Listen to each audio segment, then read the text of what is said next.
La question qui va nous animer sur cette dernière partie, c'est comment essaimer, comment aller au-delà de l'inspiration et de ces moments comme ça, concrètement, comment des innovations peuvent se répliquer, peut-être pas, mais en tous les cas se disséminer sur les territoires avec des éléments d'identité. C'est pour ça qu'on parle d'un essaimage et qu'il s'agit d'être quand même dans une forme de fidélité à un modèle. Euh, et puis, je suis aussi très content qu'on puisse proposer aussi une restitution de ce que, en interne à l'ANSA, nous avons pu échanger pendant une merveilleuse période qui s'est appelée confinement. Mais il faudra qu'on trouve un autre nom d'ici quelques années quand on s'en rappellera. Merci, merci Johan. J'ai l'impression que la plupart des participants est revenu.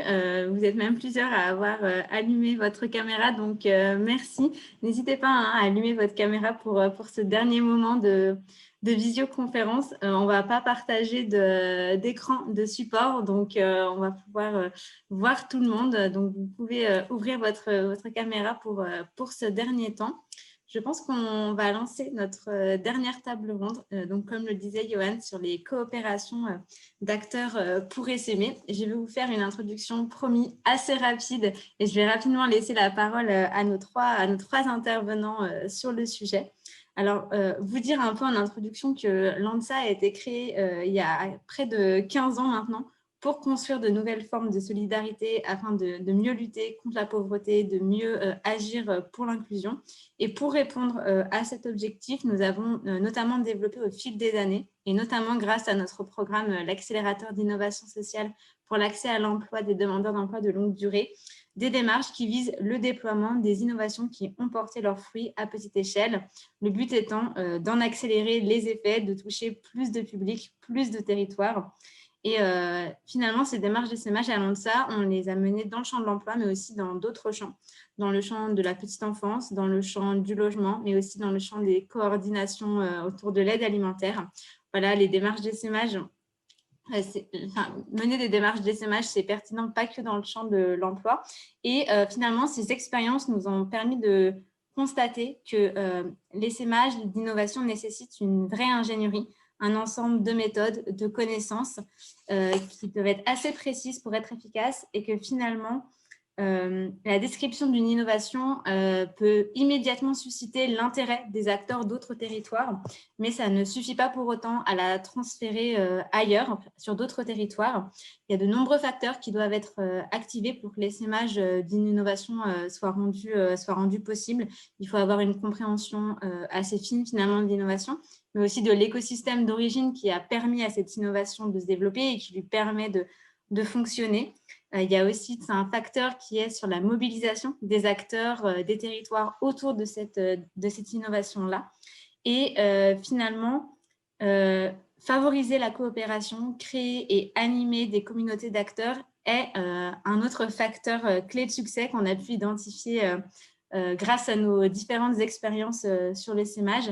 Et ce qu'on a pu voir, c'est que cette stratégie de coopération, elle doit être structurée dès l'amont d'une démarche d'essaimage et elle doit aussi être animée tout au long de la démarche d'essaimage pour être vraiment efficiente et avoir un collectif qui est solide, qui est dynamique autour de l'essaimage d'une innovation. Ça augmente les chances que l'innovation elle soit mise en œuvre dans la durée déjà, mais aussi qu'elle puisse être améliorée au fur et à mesure et qu'elle puisse être mieux appropriée par d'autres acteurs et être diffusée à une plus large échelle. Voilà, donc on ne dit pas pour autant, et même au sein de l'ANSA, on a mené des démarches d'essaimage qui ne sont pas uniques. Il y a des méthodes différentes pour essaimer les innovations. Il y a une pluralité d'approches en fonction de la nature de l'innovation et des objectifs aussi de l'essaimage. Et cette table ronde, elle a justement pour objectif de susciter les échanges entre des participants autour de la notion d'essaimage et d'identifier dans chacune des approches qui vont être présentées cet après-midi quelles stratégies d'essaimage ont été conduites et comment la mobilisation des parties prenantes, l'activation des coopérations d'acteurs ont été un levier dans ces démarches d'essaimage et en quoi elles ont permis vraiment de réussir l'essaimage des innovations. Donc pour cette table ronde, on aura 3 participants qui vont nous présenter leur démarche d'essaimage et le levier de la coopération d'acteurs dans ces dernières. On aura déjà Monsieur Laurent Bouillet, qui est directeur d'Ecobat et qu'on a pu brièvement entendre lors du précédent atelier. Didier Dugas, qui représente aujourd'hui l'Association nationale des groupements de créateurs, et Michel Pasteur, donc notre directrice, qui nous présentera notamment le guide L'essaimage à l'épreuve du terrain que nous sommes en train de finaliser. Cette table ronde, on va l'articuler autour de 2 axes. Donc, les intervenants auront l'occasion de parler à 2 reprises. On va d'abord parler de l'animation de réseau pour faciliter l'essaimage et l'amélioration continue des innovations. Et on parlera également de l'essaimage en fonction des besoins et des acteurs des territoires. Voilà, je ne vais pas faire une introduction plus longue et je vais laisser rapidement la main sur ce premier thème, donc sur l'animation de réseaux, de collectifs d'acteurs, à Michel Pasteur. Michel, pourrais-tu nous dire en quoi cette question fait écho à la notion d'essaimage qu'on développe au sein de l'ANSA et peut-être comment cette notion de coopération d'acteurs, d'animation de réseau a pu se traduire dans le cadre de nos projets, l'AIS Emploi, mais également les autres démarches d'essaimage qu'on a pu mener et qu'on mène encore.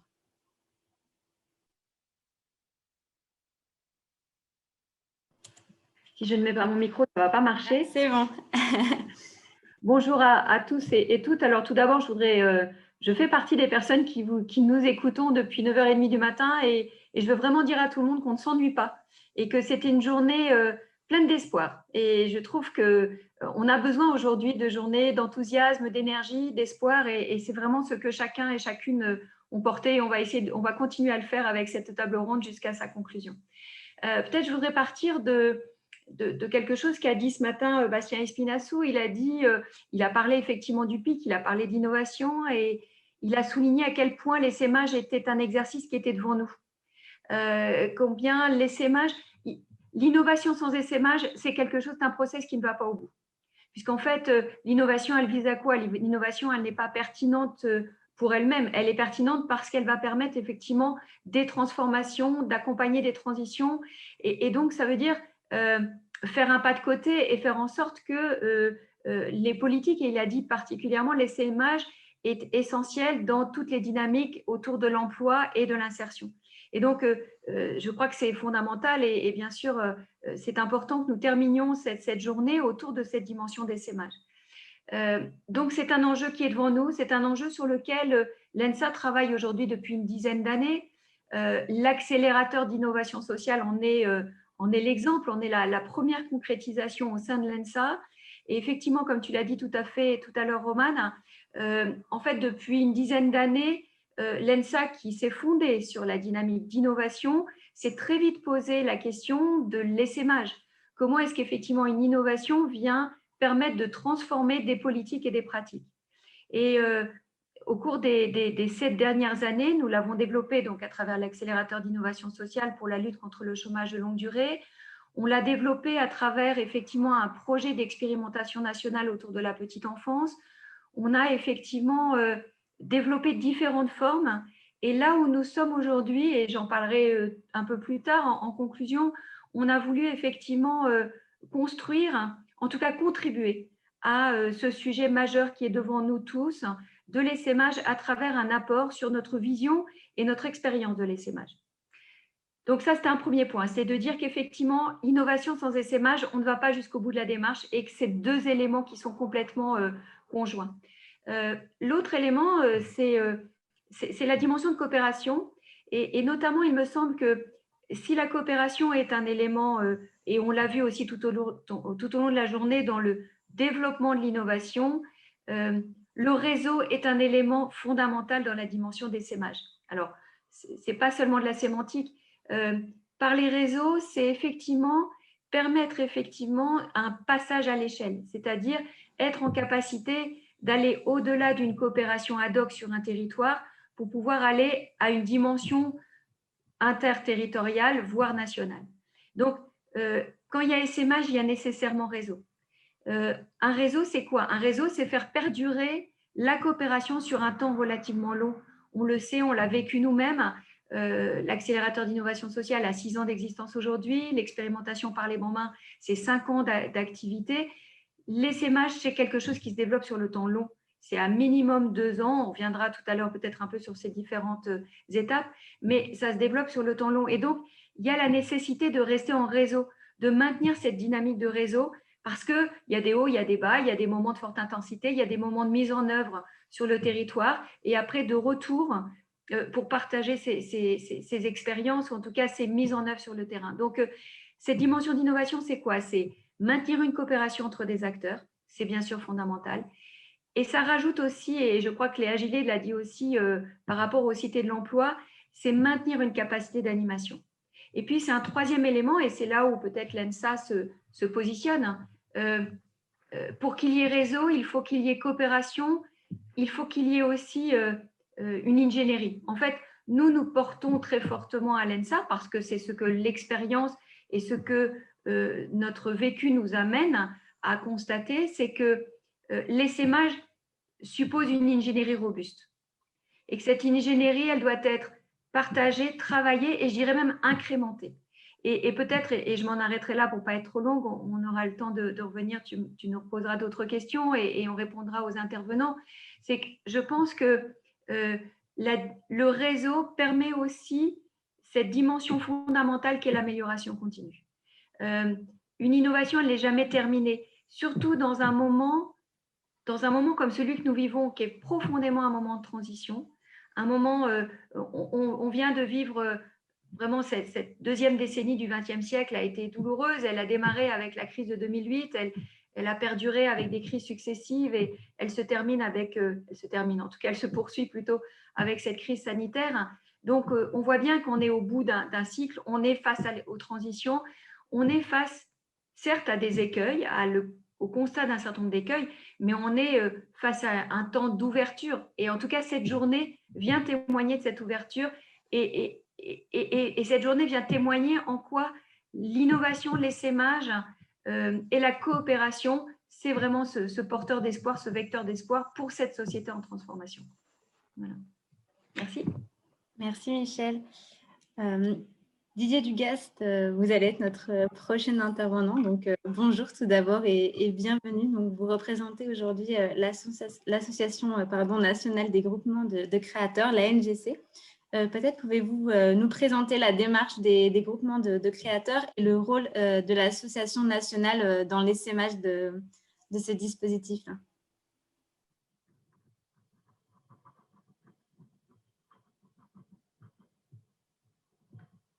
Je pense que vous n'avez pas activé votre micro, Monsieur Dugast. C'est bon. Voilà, désolé. Donc, je disais bonjour à tous et merci de me donner la parole. L'essaimage, c'est un grand sujet sur lequel on se penche depuis 21 ans maintenant, sur les groupements de créateurs. Donc, c'est un sujet qu'on a eu le temps d'explorer un petit peu dans tous les sens. Et je partage ce qui a été dit par Michel Pasteur sur plein d'objets. Et ce que je peux vous témoigner, en tout cas, du parcours qu'on a dû faire. Je pense que la première question qu'on a dû se poser quand on parle d'essaimage, c'est on va essaimer quoi? Parce que quand on crée un bel outil, un groupement de créateurs, c'est quoi? C'est un outil qui repose sur une mission locale, c'est un service de la mission locale finalement, qui se veut répondre à une demande de jeunes qui à l'époque n'était pas si évidente que ça, même si aujourd'hui tout le monde en parle et que c'est devenu, on va dire, une priorité nationale que de travailler sur l'entrepreneuriat et l'initiative des jeunes. Il y a 21 ans, je vous garantis que quand j'ai commencé à poser le sujet dans le réseau des missions locales, on me regardait un petit peu de travers parce que personne n'imaginait que nos publics jeunes missions locales pourraient un jour créer une entreprise. Et ce n'était vraiment pas réservé à cette population-là. Donc, au-delà de la provo, quand on a construit l'offre de services, la première question qu'on s'est posée, c'est quelles sont mes compétences, moi, quand je suis une mission locale, sur l'accompagnement à la création d'entreprise. Et sachant que pour moi, la création d'entreprise, ça se traduit d'abord par la culture de l'entreprendre. L'entreprise, elle vient ou elle ne vient pas, mais ce n'est pas très grave. Ce qu'on a besoin dans nos outils d'accompagnement et d'insertion, c'est de passer des jeunes qui sont dans la passivité, dans la consommation de mesures, à devenir acteurs et porteurs de leurs projets d'insertion sociale et professionnelle. Donc, le groupement de créateurs, c'est un outil qui permet ce passage-là et qui s'appuie très clairement sur le parcours d'un créateur d'entreprise. Et pas de manière déguisée Et falsifié ou camouflé, c'est clairement un parcours de créateur d'entreprise. Et finalement, on s'est dit rapidement que la méthode de construction de projet et de réflexion sur la construction d'un projet d'un chef d'entreprise, c'est la même qu'un chercheur d'emploi ou d'un jeune qui veut trouver un métier et se former. C'est la même démarche intellectuelle et ça relève des mêmes process. Donc, quand on a créé l'outil, je ne vais pas vous faire tout l'article, sinon je vais prendre 2 heures d'intervention. Donc, l'outil, quand on l'a créé, c'est un outil qui repose sur la co-construction de 3 compétences sur un territoire. La première, et c'est la compétence régalienne, mais celle qui fait le fil rouge et qui est garante de la notion de l'accompagnement, c'est celle de la mission locale, mais comme un outil d'accompagnement qui est capable de définir et d'exprimer haut et fort comment il accompagne une personne, en quoi cette personne va devenir autonome et va être en capacité de porter son projet seul. Donc, c'est construire son autonomie dans la construction de son projet. Mais une fois qu'on a dit ça, moi, je ne suis pas sur le champ de la création d'entreprise. Donc, il me fallait un partenaire sur la création d'entreprise. Et puis, l'histoire fait qu'à 500 mètres, il y a un IUT et qu'on a croisé un petit peu des dispositifs, c'était à l'époque des emplois jeunes, sur un offre de service qui voulait se ressembler un petit peu, et d'un binôme avec une compétence accompagnement, une compétence création d'entreprise. On en a ramené une troisième, qui est celle de l'IUT, qui est capable de donner un enseignement un peu plus universitaire, mais qu'il ne fallait absolument pas être universitaire, parce que je rappelle que notre public, c'est le public jeune des missions locales, mais qui, par contre, a une capacité aussi à valider des parcours et à donner une reconnaissance universitaire, même si c'est un premier niveau de la qualification de l'université qui est un niveau 4, qui est un niveau bac, qui ne donne pas le bac, mais qui est un niveau bac. Et du coup, on a posé notre concept définitivement à partir de ce triptyque et de cette co-construction de 3 compétences sur un territoire. Donc, comme je disais tout à l'heure, la première question qu'on doit se poser, c'est qu'est-ce qu'on essaime? Eh bien, au début, on est allé très simplement. Moi, j'ai raisonné très, très, très clairement. D'abord parce que tous les financeurs qui avaient été mobilisés validaient l'expérimentation avec des résultats qui étaient assez énormes. Et du coup, on nous a dit, commencez à essaimer. Donc, essaimer, c'est quoi? On est allé voir d'autres missions locales. Et à l'époque, on avait vu les gros, c'était Marseille, Lille, des gros bastions des missions locales sur le territoire national. Et on a créé rapidement 1, 2, 3, 4 groupements, enfin rapidement, à partir du moment où les gens étaient mobilisés, parce qu'il me fallait un porteur local. Et le porteur local, c'était une mission locale. Mais très, très vite, on s'est confronté à la dimension de l'essaimage et à l'animation de l'essaimage dont la question a été évoquée. Et quand je suis allé voir la région Île-de-France avec qui je voulais négocier des cofinancements un peu plus pérennes, le vice-président de la région de l'époque m'a dit, écoute, super, mais moi, je ne veux pas bosser, je ne peux pas avoir comme interlocuteur une mission locale pour dire à toutes les autres, voilà un sujet sur lequel je voudrais que tout le monde se préoccupe. Et moi, ce que je voudrais, c'est qu'il y ait une mission locale un groupement de créateurs, dans chaque mission locale d'Île-de-France. À l'époque, on a même été jusqu'à l'État qui nous a proposé de créer des postes. C'était, je ne sais plus le dispositif, mais ce n'est pas très grave, dans chacune des missions locales, et j'avais refusé. J'avais refusé pourquoi? Parce que quand on s'est posé la question de qu'est-ce qu'on essaime, eh ben, ou on essaime un outil qu'on vend clé en main sur un territoire en disant voilà, ça va vous coûter tant, mais faites-moi confiance, je vous garantis que ça va fonctionner et que vous aurez un bel outil sur votre territoire. Ou on se dit cet outil, c'est le fruit de la co-construction de 3 acteurs et que si le territoire ne s'approprie pas cette compétence-là et ne co-construit pas et fait sa propre expérience sur un sujet comme celui-là, on ne fera pas bouger les choses et ça ne changera pas les pratiques individuelles et collectives de l'accompagnement sur un territoire. Donc, du coup, la région, elle nous a un peu contraints, au bout de 3 ou 4 ans de démarrage des SEMAG, de créer une structure qui s'appelle donc la NGC, que Romain l'a présenté tout à l'heure, et dont la mission essentielle, c'est l'animation d'un réseau qui repose sur 3 compétences, je l'ai dit, mais 3 compétences multipliées par autant de groupements sur le territoire, un service en tant que tête de réseau, de travailler sur la pérennité, sur le développement, sur l'ingénierie, améliorer nos pratiques, partager les ressources, enfin tous les sujets qu'on peut imaginer sur une tête de réseau qui fait de l'essaimage et de l'animation territoriale. Donc voilà comment est née la NGC. À partir d'une question simple, et je vous garantis, enfin vous le savez sûrement d'ailleurs, pratique ou un outil en misant sur le fait que les acteurs locaux s'approprient la compétence, ça n'a rien à voir avec j'ai un truc à vendre, et je vous garantis que c'est le meilleur truc que vous pourrez acheter sur votre territoire. Ça va, je suis dans les temps, Roman? Oui, c'est parfait. Par contre, je pense que vous avez quelques soucis de connexion. On vous a bien entendu sur la fin, c'était un peu ralenti de mon côté. Mais en tout cas, on a quand même bien compris votre intervention, donc c'était parfait. Merci beaucoup. Ouais. Laurent Bouillet, je vais vous donner la parole. Donc, bienvenue également à cette table ronde. Donc, vous intervenez aujourd'hui en tant que directeur du réseau Ecobat. Pouvez-vous peut-être nous présenter votre réseau et nous évoquer les méthodes que vous utilisez au niveau national pour soutenir les groupes locaux et soutenir donc cette dynamique d'essaimage? Bonjour à toutes et à tous. On n'est pas encore à l'échelle nationale, on va dire interrégionale. Ecobat, c'est un réseau économique, c'est un réseau de professionnels du bâtiment qui a pour finalité le développement de l'éco-construction solidaire. Donc, on réunit à peu près 200 acteurs économiques, 170 entreprises et 30 structures d'insertion par l'activité économique qui sont pour nous en fait des acteurs à part entière en fait économiques des différents territoires sur lesquels on est présent. La spécificité, c'est qu'on rassemble aussi l'ensemble de la chaîne de valeur du bâtiment. Et on a autant d'architectes, maîtres d'œuvre, de bureaux d'études, et puis évidemment de tous les acteurs de la chaîne de la réalisation de la construction. Dans nos finalités, on a trois grands axes. C'est d'une part l'approche écologique avec les constructions. L'approche solidaire, pour nous, c'est les démarches inclusives liées à l'insertion professionnelle des jeunes et des moins jeunes dans les entreprises adhérentes. Et maintenant aussi la question de l'action sociale, notamment de lutte contre le logement indigne. Et le troisième axe pour nous, et je l'ai entendu plusieurs fois aujourd'hui, c'est une approche très volontariste sur le développement social local. Ça fait un peu old school de dire ça, mais on est très DSL.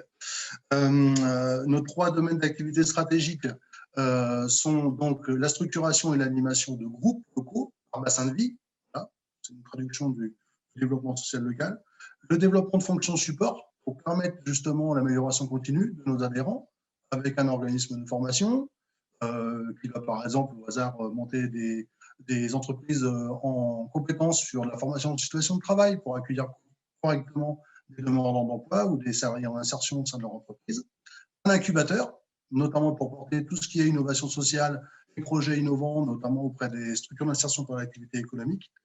Et un organisme AMO tiers-financeur pour pouvoir aussi permettre à certaines structures, notamment qui ont un projet de bâtiment qui va permettre de formaliser une activité d'intérêt général ou l'IAE, de pouvoir développer correctement leur activité. Sur la question de l'animation en fait, du réseau, il y a trois grands axes. D'une part, la mobilisation des adhérents et des futurs adhérents.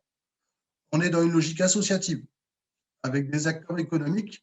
Il faut qu'ils aient vraiment la sensation, l'impression d'être complètement dans un projet associatif.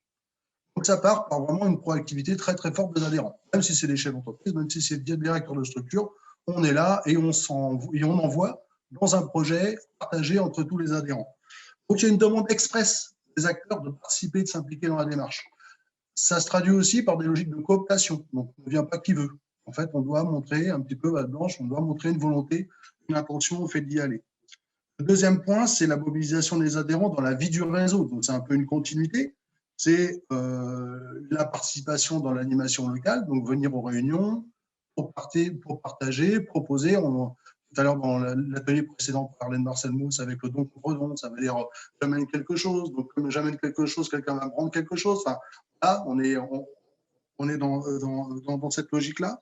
Il y a des logiques aussi de projets transversaux, avec par exemple, travailler sur la question du logement social, du logement très social, PLAI, etc.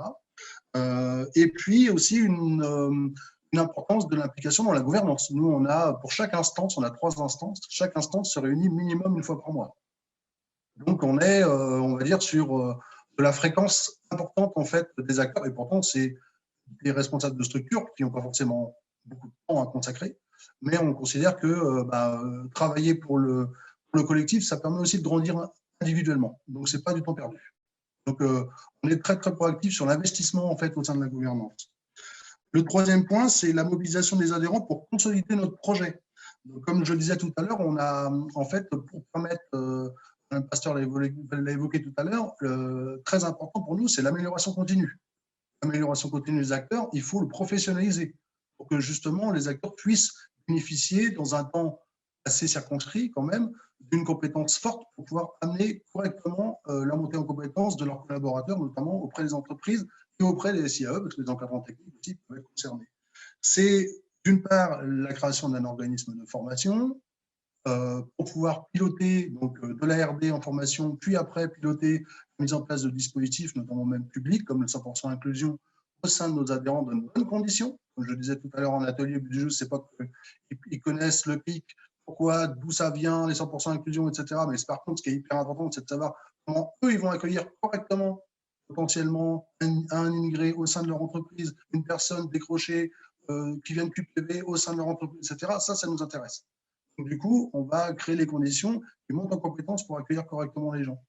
Pareil pour l'incubation. L'incubateur, c'est principalement sur des fonctions ou des projets nouveaux.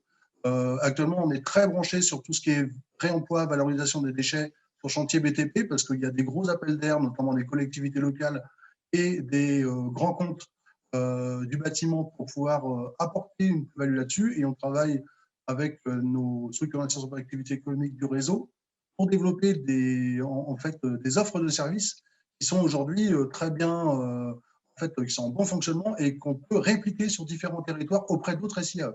Pour nous, c'est hyper important, cette capacité de réplication et d'aller vite après, une fois qu'on a une première fois bien appliqué au fait de la R&D. Et puis, à part les fonctions support, le deuxième point, et là, on a des acteurs que l'ANSA qui peut nous encourager là-dessus, c'est ne pas avoir peur de s'impliquer dans des dispositifs d'évaluation, de mesures d'impact. Ça peut être un peu compliqué parfois, parce qu'on se dit, mais est-ce qu'on va gagner du temps de se poser pour savoir ce qu'on a fait, etc. De recourir à des soutiens d'experts extérieurs, d'engager une démarche qualité, de mesures d'impact, de communiquer par rapport à ce qu'on a fait, et puis, in fine, en fait, de se poser un référentiel qui va être partagé entre tous les acteurs pour pouvoir aller vers une logique de labellisation. Là, on a besoin de vous. Là, clairement, nous, on bosse avec l'ANSA qui nous a fait rencontrer ProBTP, par exemple, sur ce travail-là. On bosse avec France Active, on bosse avec Pôle emploi, avec les régions, avec les métropoles ou avec les OPCO, qui sont des acteurs très, très importants pour nous, pour pouvoir nous impliquer. Voilà, c'est un petit peu ce que je voulais dire autour de la question de l'animation du réseau et de sa structuration. Merci beaucoup. Merci à tous les trois pour ce premier temps d'intervention effectivement sur la question d'animation de collectifs au profit, notamment de l'amélioration continue des innovations, mais pas seulement. Finalement, il y a beaucoup d'autres notions qui sont ressorties, comme le fait de favoriser la pérennité des innovations, de favoriser aussi la création de nouveaux projets. Vous le disiez, Laurent, avec cet axe d'incubateur, effectivement, que pouvait aussi porter le réseau. On va passer donc le second thème de cette table ronde. Je vais vous demander à tour de rôle de nous présenter comment en fait finalement l'essaimage de vos innovations se fait en partant des acteurs, en partant des besoins des territoires. Et Laurent, je pense que je vais vous redonner la parole dès maintenant parce que vous étiez bien parti. Donc peut-être pouvez-vous nous dire quelles sont les conditions que vous identifiez pour essaimer une innovation, pour créer un groupe local et quelles méthodes vous utilisez. Ok. Donc, comme je disais tout à l'heure, nous, on est parti d'une innovation qui a fédéré en fait 3 entreprises, une agence de développement local et une structure d'action par l'activité économique sur un petit territoire, en fait, il y a 10 ans, en milieu rural, sur la Loire-Atlantique. Donc, on était sur, en fait, ce qui a fédéré, c'est une innovation sociale. Après, l'idée, c'était de savoir comment on pouvait le dupliquer, le répliquer, le développer sur différents territoires. Aujourd'hui, on a choisi une stratégie de développement par capillarité. Donc, on toque de territoire en territoire en territoire. Et aujourd'hui, on est sur les Pays de la Loire, la Bretagne et le centre Val-de-Loire, principalement. C'est là où on a en fait notre développement. Donc, quand on dit comme ça qu'on fonctionne par capillarité, concrètement, c'est le bouche à oreille, principalement entre les acteurs, qui va créer les conditions en fait de pouvoir se développer sur de nouveaux territoires. Concrètement, un chef d'entreprise, un directeur, une directrice de structure d'insertion, partage au sein d'une fédé, par exemple, ça peut être à la CAPEB ou à la FFB ou au CORAS ou à la FEI, partage une expérience qu'il a vécue et il dit bah, tiens, nous on fait ça depuis quelques mois, depuis quelques années, c'est super intéressant, tu crois que je pourrais porter un truc chez moi. Alors là, le développement chez nous, c'est, comme je le disais tout à l'heure, il doit être proactif. C'est-à-dire que ça partira toujours d'une volonté d'acteurs locaux.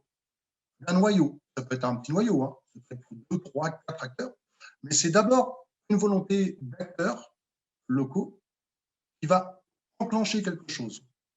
Après, le deuxième point, c'est la volonté que ce soit aussi potentiellement soutenu par un territoire, par un acteur d'un territoire, notamment institutionnel, qui va encourager la dynamique. Dire, bah, tiens, c'est intéressant parce que ça correspond notamment à des attentes liées à une politique publique. Pardon. Et dire, bah là, comme ça fait sens, on va vous encourager.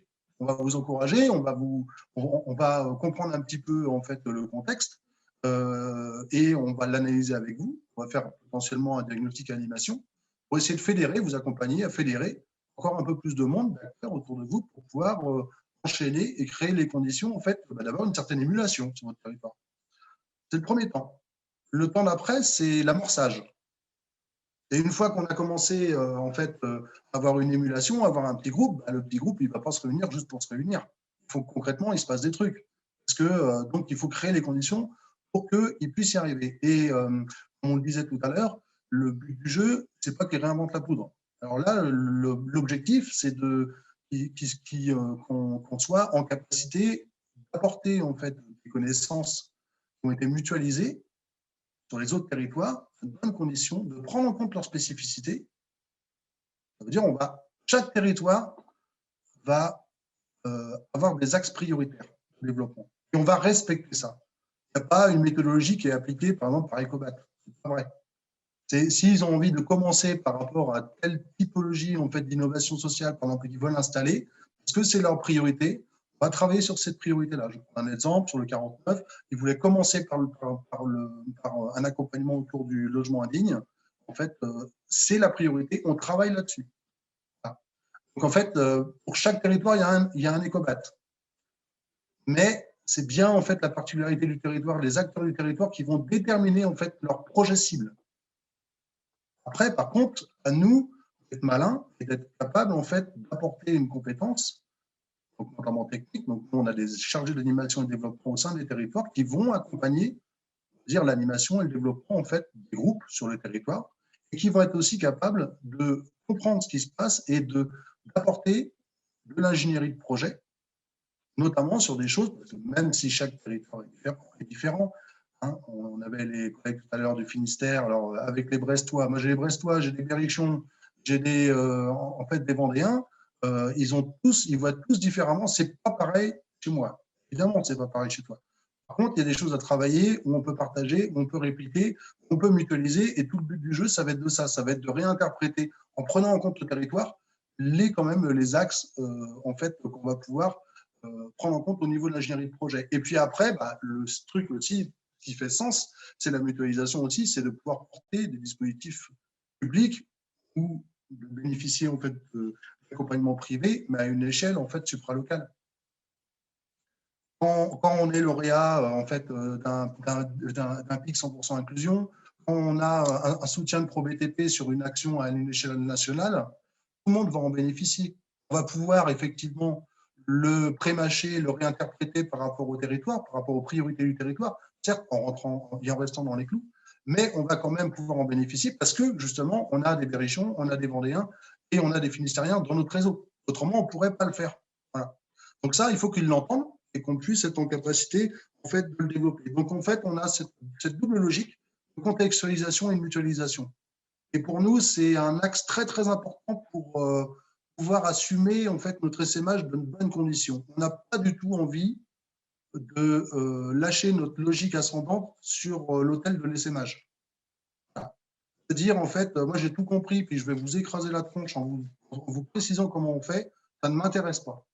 On prend en compte en fait, le développement social local, les particularités du territoire, la façon dont ça fonctionne, les logiques partenariales qui sont engagées, l'investissement des dispositifs publics, des acteurs publics parapublics, parce que ce n'est pas exactement pareil, notamment si on est en QPV, si on est en milieu rural, si, en fait, selon les régions, etc. Et il faut prendre ces particularités-là pour pouvoir en fait, s'intégrer par rapport à ça, amener les plus-values et prendre en compte en fait, aussi en fait, la spécificité, les forces et les faiblesses du territoire.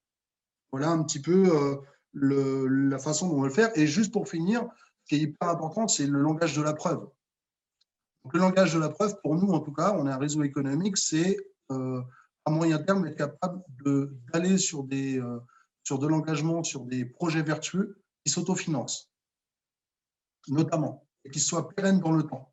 Et ça, c'est vraiment quelque chose qui est évidemment bien en fait, reçu par les pouvoirs publics, mais c'est aussi quelque chose qui est extrêmement bien reçu par les adhérents, qui à un moment donné se disent, bah voilà, quand on va sur une nouvelle activité, on s'est engagé quelque chose, on parle par exemple de la FEST, si à un moment donné, en fait, c'est vraiment quelque chose que, individuellement au sein de l'entreprise, ça amène une véritable plus-value dans l'intégration de nouveaux salariés, bah, ça ne va pas être reçu comme quelque chose, comme un don qu'il aurait fait par rapport à l'association, en lien avec sa structure d'insertion par l'activité économique avec qui il est partenaire.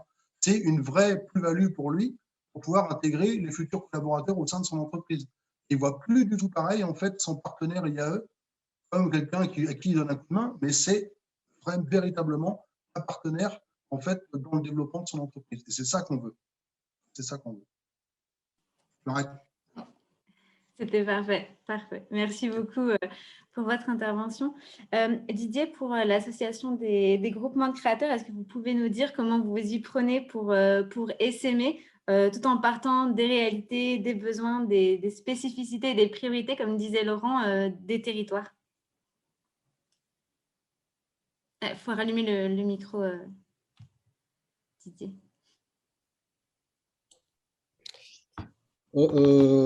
Évidemment, il faut s'adapter au territoire, mais on a pris la question dans un autre sens. En fait, à un moment donné, on s'est dit, si ce qu'on revendique, c'est de transmettre de la compétence ou des savoir-faire nouveaux ou de l'ingénierie pour les acteurs ou des process d'accompagnement, on doit être le garant aussi de ce qu'on veut transmettre et de ce qu'on doit essaimer. Donc, on a commencé par essayer de construire ce qu'on appelle un cahier des charges. C'est un gros mot que vous connaissez tous. Ce cahier des charges, plutôt que de le construire tout seul dans notre coin à l'NGC, on a mobilisé tout notre réseau. Donc, ce cahier des charges est le fruit de la co-construction de tous les acteurs du réseau. Et en cela, déjà, c'est une démarche qualité qui n'a pas fait appel à un tiers extérieur pour nous expliquer où était la qualité dans la démarche, mais plutôt la qualité qui était revendiquée à travers les étapes nécessaires à la construction de ce projet par les acteurs qui l'ont pratiqué, qui l'ont mis en place, pour mieux le transmettre à d'autres. Mais le cahier des charges, quand on a un interlocuteur qui s'appelle la région, pour commencer Île-de-France, quand il nous demande un SMH sur plusieurs missions locales, il nous demande quelque chose qui soit structuré, structurant, et qu'on soit capable de garantir en termes de process. Donc, un cahier des charges, ça nécessite qu'on identifie la méthode qu'on veut transférer et qu'on veut transmettre aux acteurs sur les territoires, ce qui devient l'objet du transfert, en fait. Quand on parle cahier des charges, on parle de label. C'est quoi un label? Un label qualité quand on prétend être un réseau national. Donc, on a travaillé ce label qu'on a co-construit aussi ensemble avec tous les acteurs du réseau. Et tout ça se traduit dans la démarche de l'SMH par une formation des acteurs, puisque si une fois qu'on a identifié nos savoir-faire, nos savoir-être, et comme ça a été dit tout à l'heure en préambule, quand on fait de l'ingénierie, il n'y a pas d'ingénierie si on ne commence pas par imaginer la manière dont on va les transférer à d'autres, parce que c'est ça l'intérêt. Faire de l'innovation, c'est bien, ça n'a de sens que si on est capable de la transmettre à d'autres. Encore faut-il comprendre ce qui est transmissible et de comprendre comment c'est transmissible. Donc, voilà un petit peu ce qu'on a commencé par définir, ce qui est notre socle de base, qui nous permet d'avoir des interlocuteurs et quand on les a, de leur présenter une démarche qui est structurée et structurante. Alors, c'est sûr, quand on arrive sur un territoire, c'est qu'on a déjà identifié un porteur. Et souvent, on a pris un choix stratégique, parce que quand on dit SMH, on dit stratégie, de s'appuyer sur le réseau des missions locales, qui est notre réseau, nous, de tutelle, on va dire. Hein. Moi, je suis maison de l'emploi et mission locale avant d'être à NGC. Et du coup, la démarche, elle est assez simple. Hein, c'est qu'on commence par faire un diagnostic partagé avec les acteurs sur les territoires et tous les acteurs que ça peut éventuellement concerner ou intéresser. Parce que quand on dit qu'on arrive et qu'on dit qu'on va faire l'accompagnement à la création d'activités au sens le plus large possible, même si on dit que c'est un dispositif d'insertion sociale et professionnelle, on interpelle les chambres consulaires qui nous disent attendez les cocos, nous on est déjà là, on fait déjà tout ça. Non, on ne fait pas tout à fait la même chose. On va vous expliquer en quoi on ne fait pas la même chose et on peut être complémentaire. Donc la démarche de diagnostic partagé, elle est fondamentale. Et à partir de là, eh ben, on peut définir une méthodologie de transfert, parce qu'on a un porteur, je vous l'ai dit, qui était déjà identifié, et c'est à lui, après, de s'approprier la méthode. Donc, on forme le futur porteur ou animateur du groupement de créateurs, mais aussi toute l'équipe de la mission locale, parce que c'est aussi partager de la culture commune. Le groupement de créateurs, il a vocation à faire évoluer les pratiques individuelles et collectives de l'accompagnement. Et si c'est ça son objet, on doit commencer par le partager avec tous les collègues de la mission locale. Donc, ce sont des sessions de formation qui sont super intéressantes, parce qu'en général, ça remet du sens. Là, on a tendance à l'oublier, parce qu'on est des outils, les missions locales, on fait partie du service public de l'emploi, où on nous passe des commandes tous les 6 mois différentes, avec une charge émotionnelle forte, mais surtout une charge à l'emploi qui est de plus en plus grandissante, et que ça, à un moment donné, si on veut être capable aussi de mettre du sens et de résister à l'injonction, hein, on appelle ça l'injonction paradoxale, il faut toujours faire mieux avec moins, et quand on nous en donne plus, c'est pour faire beaucoup, beaucoup plus. Donc voilà, c'est là-dedans qu'on travaille, et c'est là-dessus qu'il faut qu'on garde le cap de donner du sens tout le temps, quoi.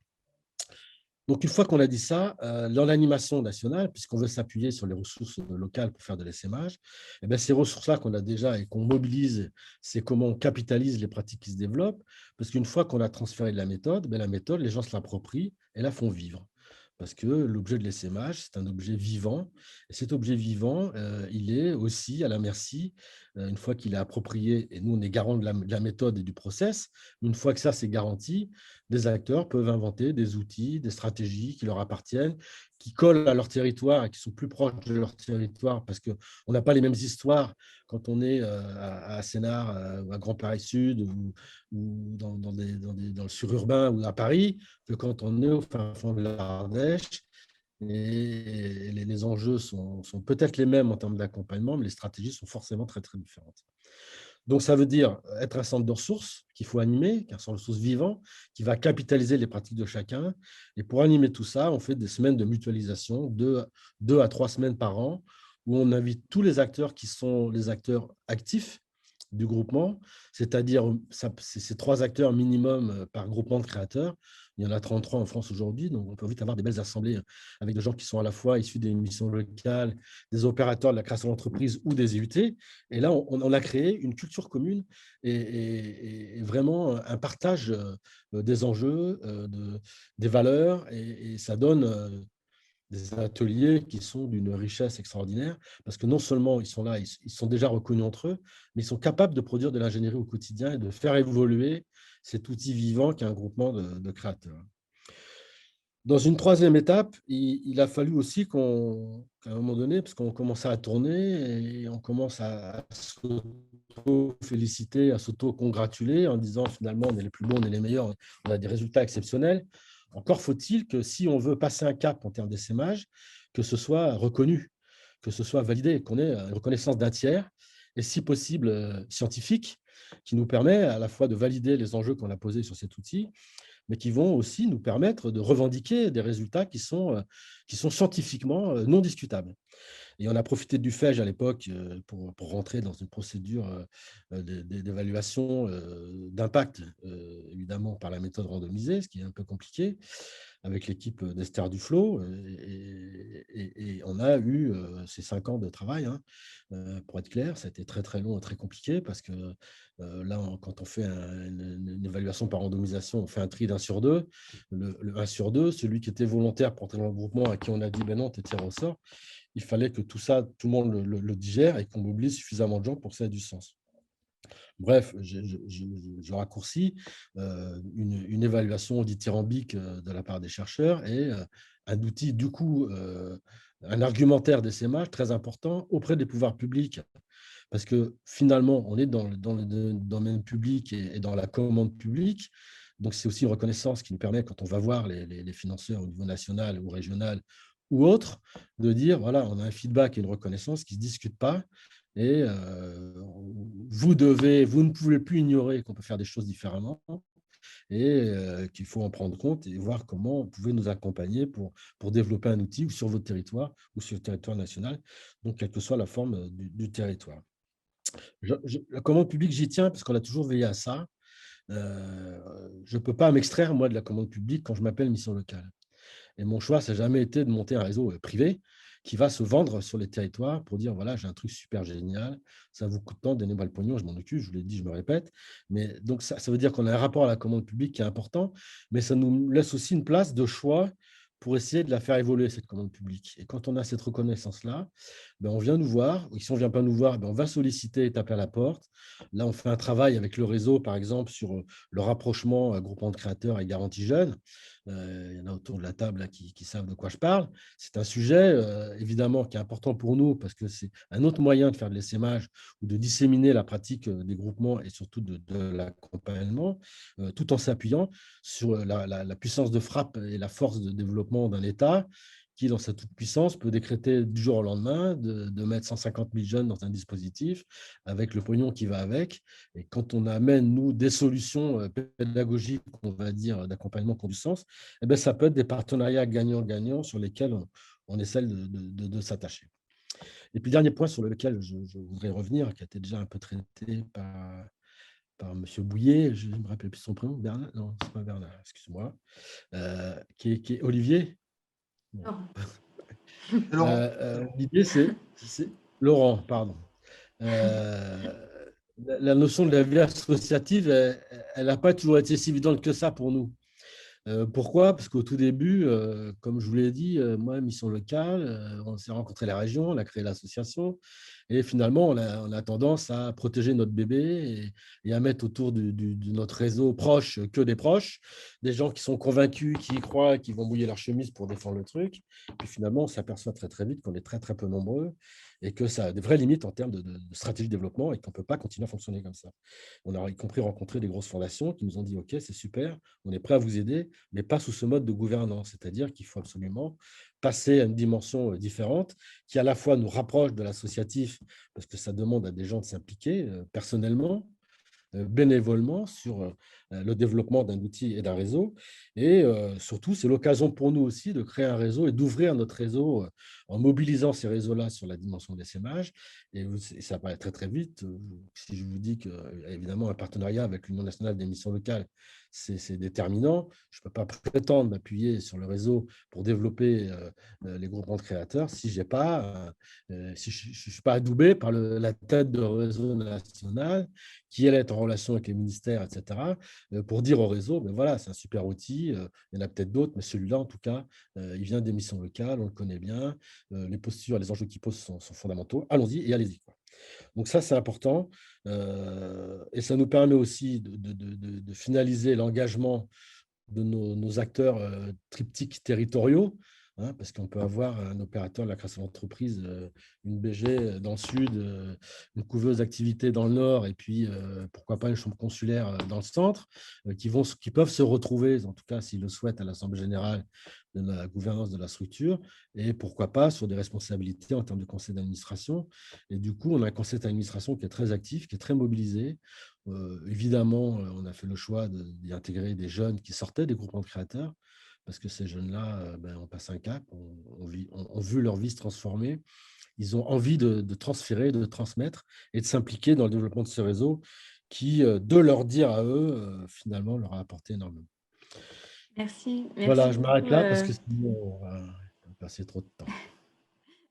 Merci beaucoup. Alors, Michel, je te propose pour conclure cette table ronde et avant qu'on passe à un rapide temps de questions-réponses parce qu'on a un petit peu de retard sur le planning, est-ce que tu peux peut-être nous présenter l'approche ou les approches que l'ANSA a pu développer pour essaimer ces innovations tout en, comme le disait Didier, garder ce lien au territoire et faire de l'innovation, j'ai beaucoup aimé cette formule, un outil vivant. Oui, alors déjà, je crois qu'on voit à travers toute la journée, mais ces deux interventions, que l'essaimage n'est pas univoque, il n'y a pas une seule façon de le faire, il y a des contextes très différents. Pour autant, je retiens quelques éléments centraux qui sont ceux que l'ENSA aussi retient, c'est-à-dire qu'on n'est pas dans la duplication, ça c'est quelque chose d'important, on n'est pas sur un modèle, on est bien sur une volonté d'avoir quand même, il y a un peu cette question d'articulation entre fidélité au modèle et adaptation au territoire. Et donc, je crois que c'est un peu ça qui est au cœur de cette démarche d'essaimage. Et en tout cas, l'ENSA s'est toujours posé dans cette bonne articulation, en sachant qu'effectivement, et en parlant plus souvent de transférabilité, d'inspiration, plutôt qu'effectivement de duplication ou de modèles qu'il faudrait développer. Peut-être autre élément aussi qui va caractériser notre démarche qu'on a donc effectivement capitalisé dans le guide dont on parlera dans quelques minutes, c'est nous, on est plutôt dans l'essaimage vertical, c'est-à-dire que on l'a vu avec Didier, c'est un essaimage qui se fait à l'intérieur des missions locales. Avec Ecobat et Laurent, c'est un essaimage qui va se faire effectivement plutôt entre des territoires et différents acteurs. Nous, on a beaucoup, effectivement, en tout cas, nous avons travaillé particulièrement sur ce qu'on va appeler l'essaimage horizontal, c'est-à-dire un essaimage de partage. C'est une innovation portée par un innovateur sur un territoire, dans une structure, et qui accepte de remettre au pot commun son innovation pour qu'elle vienne inspirer d'autres. Et ça, c'est un point fondamental parce que, en tout cas, ça participe pour l'ENSA de cette société d'open source, de cette société du partage et d'intelligence collective que nous promouvons. Donc, c'est ce type d'essaimage-là que nous avons accompagné avec quelques étapes. Hein. Je vais peut-être… le guide que nous avons réalisé retient 6 étapes et part effectivement de l'identification de l'innovation, pourquoi on innove et qu'est-ce qu'on innove, jusqu'à la démarche d'évaluation dont a parlé Laurent, qui peut parfois faire peur, mais qui est aussi effectivement essentielle. Et donc, les premières étapes sont fondamentales et on va effectivement, nous, notre ingénierie porte la construction de ce qu'on va appeler un référentiel dynamique. On est, pour essayer de concilier un petit peu cette dimension de dire, on parle quand même d'un objet qui a déjà été décliné, qui a porté ses promesses sur un territoire. Et l'idée, c'est de le décliner dans une capacité de transposition en repérant quelles sont ses clés de succès, ses leviers nécessaires, mais en permettant effectivement son adaptation sur les territoires. Donc, il y a un premier niveau qui est effectivement de ce qu'on va dire de qualifier l'innovation. Et ça répond à ce que disait Laurent tout à l'heure, c'est qu'est-ce qu'on transpose, qu'est-ce qu'on essaime. Donc, c'est avoir cette colonne vertébrale en tout cas et permettre après son innovation. Les éléments qui viennent derrière, et on l'a dit tout au long de la journée, c'est comment est-ce qu'on va effectivement cibler, identifier les structures, les territoires qui sont en capacité de s'approprier cette innovation. Parce que je crois que là aussi, l'essaimage et l'innovation, en tout cas aujourd'hui, l'innovation, ce n'est pas quelque chose qu'on fait en plus. C'est quelque chose qui a vocation à transformer. Et transformer, ça veut bien dire qu'il faut changer. Donc, une innovation, ce n'est pas simplement une solution supplémentaire dont on va se doter dans un champ de solutions proposées, mais c'est véritablement comment est-ce qu'effectivement ça va avoir un impact et ça va supposer un changement à l'intérieur des structures qui vont s'approprier cette innovation. Et ça, c'est une démarche très importante. Pour nous, il n'y a pas essaimage s'il n'y a pas accompagnement au changement. Donc, ça veut dire aussi que pour qu'il y ait transposition, mais je crois qu'on dit tous à peu près la même chose avec peut-être des mots un petit peu différents, pour qu'il y ait transposition, pour qu'il y ait essaimage, il faut qu'effectivement la structure, selon notre jargon, on dit la structure essaimée, ou le territoire qui va recueillir une nouvelle innovation, se pose la question de la façon dont ça va faire bouger les choses, bouger les lignes et sa capacité à s'approprier effectivement et à être d'accord pour faire bouger les lignes. Si on ne fait pas bouger les lignes, franchement, ça ne vaut pas le coup effectivement d'innover. On va aussi se poser la question de savoir comment est-ce qu'on va piloter, comment est-ce qu'on va animer, comment est-ce qu'on va aussi financer cet essaimage. Parce que la question de l'essaimage n'est pas neutre. On l'a dit et vous l'avez dit, mes deux collègues de Table Ronde le disent, l'essaimage, c'est de l'animation, c'est du temps de formation, c'est du temps passé, c'est du temps de suivi, du temps d'évaluation, donc c'est du temps. Et donc, c'est effectivement aussi une capacité à le faire et donc une capacité à financer cette dynamique d'essaimage. Et puis à la fin, c'est effectivement, enfin à la fin, ou en tout cas à un moment, une capacité d'évaluer qu'est-ce que l'on a produit, alors avec une double dimension, hein, une dimension d'évaluation de processus. Quel est le process d'essaimage que l'on a mis en place? Est-ce qu'il a fonctionné? Est-ce qu'il n'a pas fonctionné? Comment est-ce qu'on le regarde tous ensemble pour effectivement rentrer dans cette dynamique d'amélioration continue? Et puis, c'est aussi une évaluation d'impact. Parce qu'effectivement, on n'innove pas, on n'essaime pas sans qu'on attende effectivement de répondre à des besoins qui ne sont pas des besoins qui ne seraient pas auxquels on ne répondait pas précédemment ou des besoins de transformation véritablement d'une démarche. Donc, l'essaimage, c'est un process. Nous, on considère qu'un essaimage suppose à minima 2 ans, et Didier l'a dit, c'est 10 ans de travail. Donc, même 2 ans, c'est sans doute être assez optimiste, mais on va dire 2 ans en partant d'une innovation qui s'est déclinée sur un territoire et qui a été prometteuse, qui a porté des fruits, jusqu'à la capacité à faire en sorte qu'elle commence à être appropriée sur d'autres territoires, dans d'autres structures. C'est quand même du temps long, avec un certain nombre de démarches qui sont bien inscrites. Donc, et je le dis peut-être tout de suite, Romane, hein, je pense que ça rendra, je raccourcirai mon propos conclusif, mais pour dire qu'aujourd'hui, on est vraiment heureux à l'ENSA de pouvoir partager avec vous. Et si vous allez sur le site de l'ENSA, et vous pouvez le trouver en première page, donc ce guide que nous avons voulu très opérationnel, qui est vraiment en fait une feuille de route. C'est vous accompagner à construire, vous-même qui êtes dans une démarche d'essaimage ou qui envisagez des démarches d'essaimage ou qui voulez savoir qu'est-ce que suppose cette dynamique d'essaimage, eh bien de pouvoir comprendre quel est le chemin à parcourir, quels sont les ingrédients à mettre dans cette dynamique d'essaimage, le temps, les acteurs, la coopération, le réseau, tous ces éléments dont nous avons parlé aujourd'hui.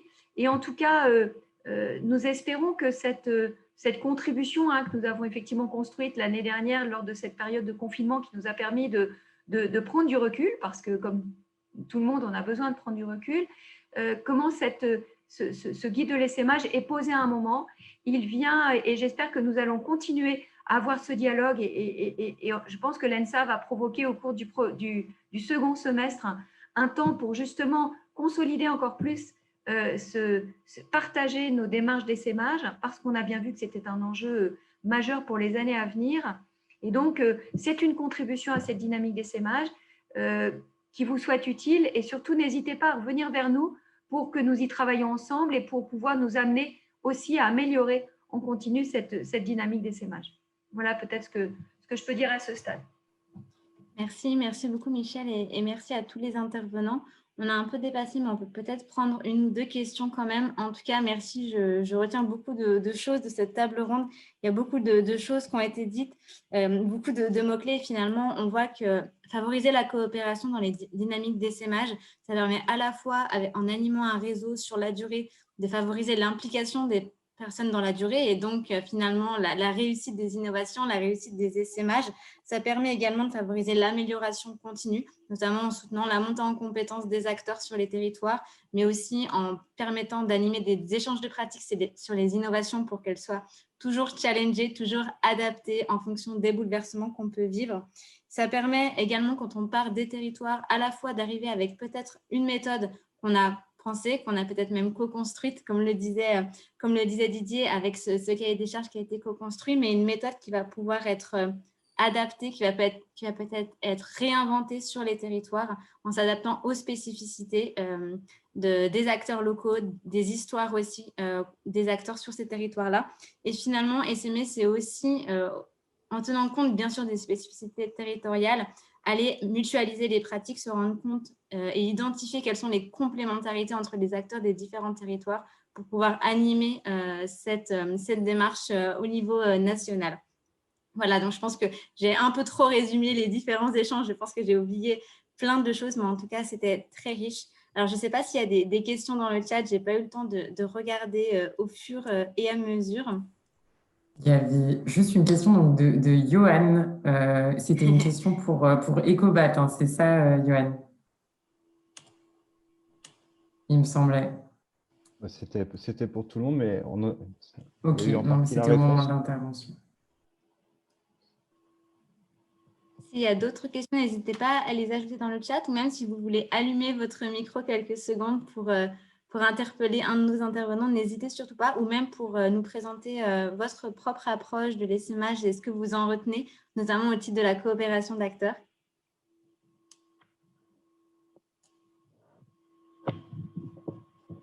Je veux bien intervenir mais c'est pour challenger l'ANSA en fait. Parce qu'en fait, on en a parlé, on est en pleine mesure d'impact chez nous. et c'est pour rebondir aussi sur ce qu'a dit Didier tout à l'heure avec les 5 ans pour les mesures d'impact, l'évaluation, etc. On a une grande question, on a beaucoup de PPE dans notre réseau, et en fait, c'est comment l'exigence, on la rend stimulante. En fait, il y a vraiment une question autour de ça. C'est que, en fait, en valeur absolue, tout le monde est OK. C'est-à-dire, bah oui, la conduite du changement, pour faire du mieux, etc. OK.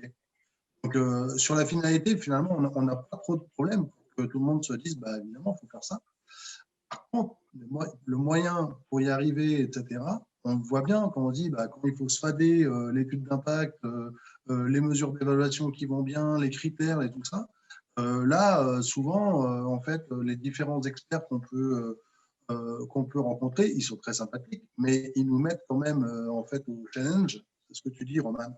Ils nous mettent au challenge en fait d'éléments qui peuvent être un peu ressentis comme du punitif, hein, presque, et peut-être même excluant pour certains. Et ça, c'est moche parce que du coup, en fait, c'est pas des professionnels en fait de l'évaluation. C'est des gens qui sont volontaires et finalement, on va perdre en chemin des gens qui sont super motivés.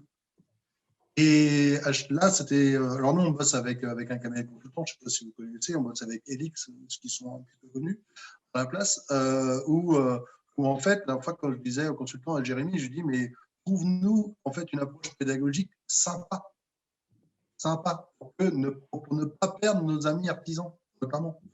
Et ça, c'est le gros challenge, en tout cas pour nous, au niveau du réseau.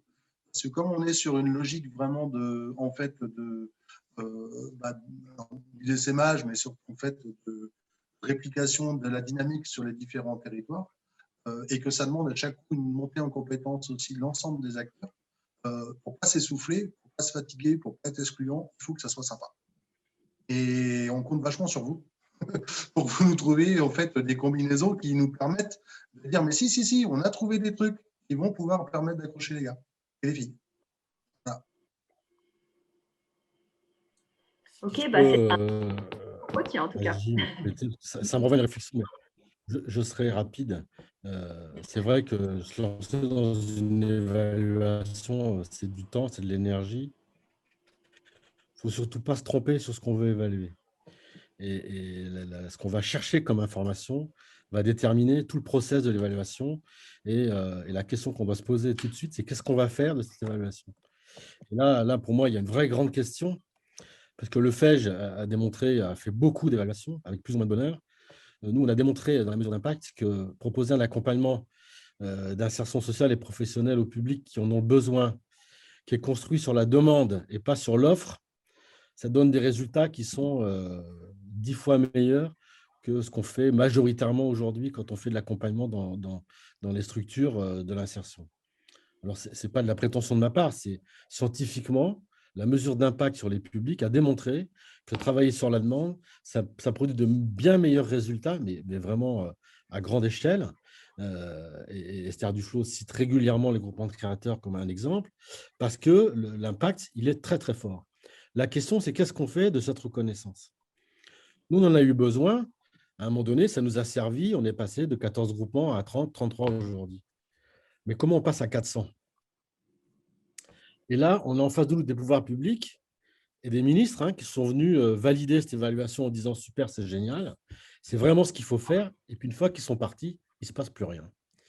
Donc, la question derrière de l'essaimage, de l'évaluation, c'est comment on pérennise des démarches d'essaimage, parce que si on n'a que 33 en France en 20 ans, ça fait à peine un par an. Donc, on est sur l'échelle que disait Michel tout à l'heure sur 2 ans pour faire un groupement sur un territoire. C'est à peu près ça, entre 1 an et 2 ans. C'est 5 ans pour mettre en place une vraie stratégie d'essaimage, probablement. Mais derrière, quand on a fait une évaluation qui reconnaît l'impact de l'outil qu'on veut transférer, on devrait passer à la très grande échelle, qui serait l'échelle du territoire national. Et l'intégration, et j'ai vu ça dans votre guide en filigrane, comment on interpelle la commande publique, comment on interpelle les pouvoirs publics sur la mise en œuvre de politiques publiques nationales.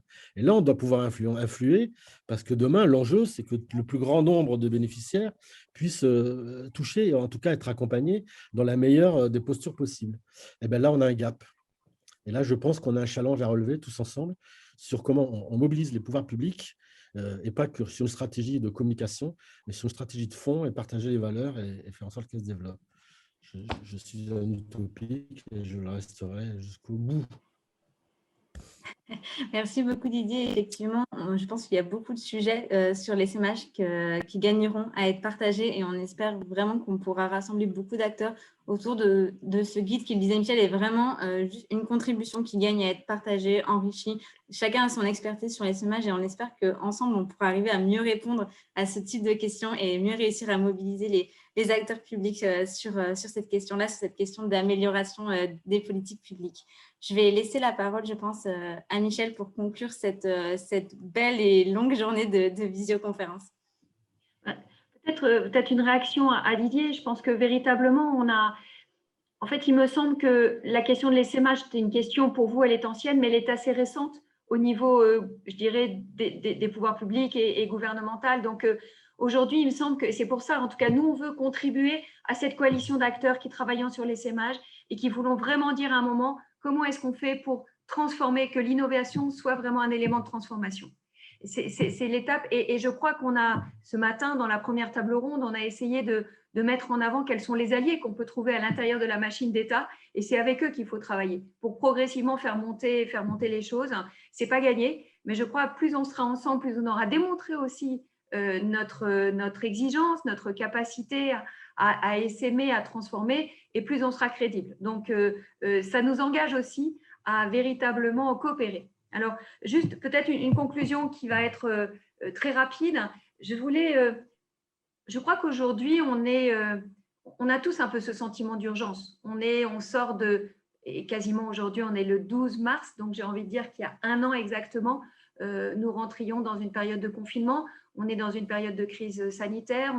On voit que les indicateurs sont au rouge. On nous annonce des lendemains sociaux extrêmement compliqués. Donc, on se sent à la fois dans cette situation d'urgence, dans ces crises qui se sont un peu accumulées au cours des dernières années.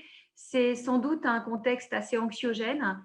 Et aujourd'hui, ça n'a pas du tout été une journée anxiogène. Je voudrais citer quelques mots que vous avez dit au cours de la journée. On a parlé d'empathie, on a parlé de richesse, on a parlé de nouvelles opportunités, on a parlé de symbiose, on a parlé d'alchimie, on a parlé d'énergie, on a parlé de croisement, de facilitation, de laisser venir l'imprévu, d'approche sympa. En tout cas, moi, je suis une vieille routarde quand même de la commande publique, de l'action publique. Et je ne crois pas que jusqu'à présent, quand on parlait de dynamique d'insertion, etc., on utilisait ce type de mots. On parlait effectivement mesures, combien de retours à l'emploi, etc.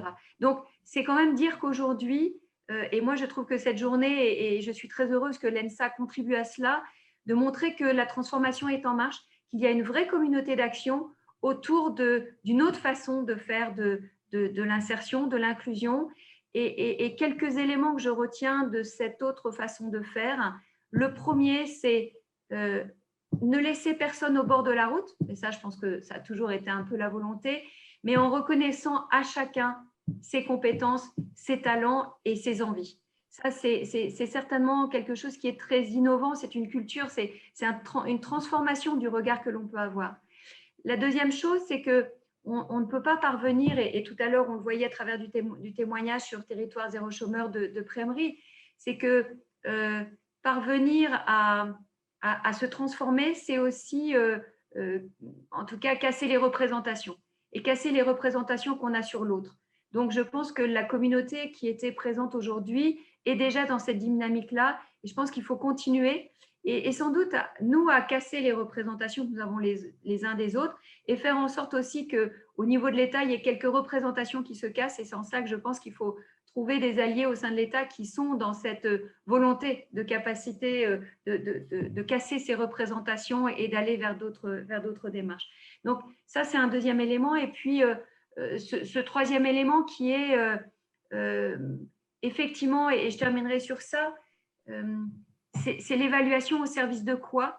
L'évaluation qui soit là aussi positive, une évaluation qui ne soit pas sanction, mais une évaluation qui soit bien accompagneuse de changement.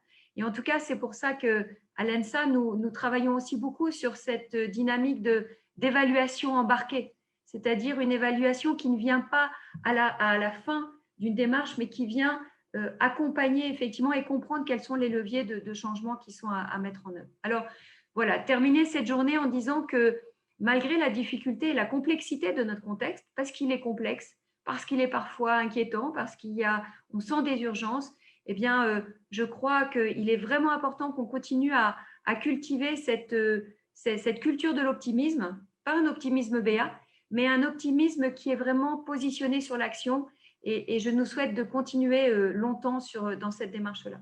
Un grand merci à vous tous, un grand merci à toutes et tous qui êtes des innovateurs, qui osez faire un pas de côté. Et à nous de faire alliance, d'être ensemble pour véritablement convaincre de plus en plus de personnes, de décideurs à rentrer dans des dynamiques différentes. Merci, bonne journée, bonne fin de semaine.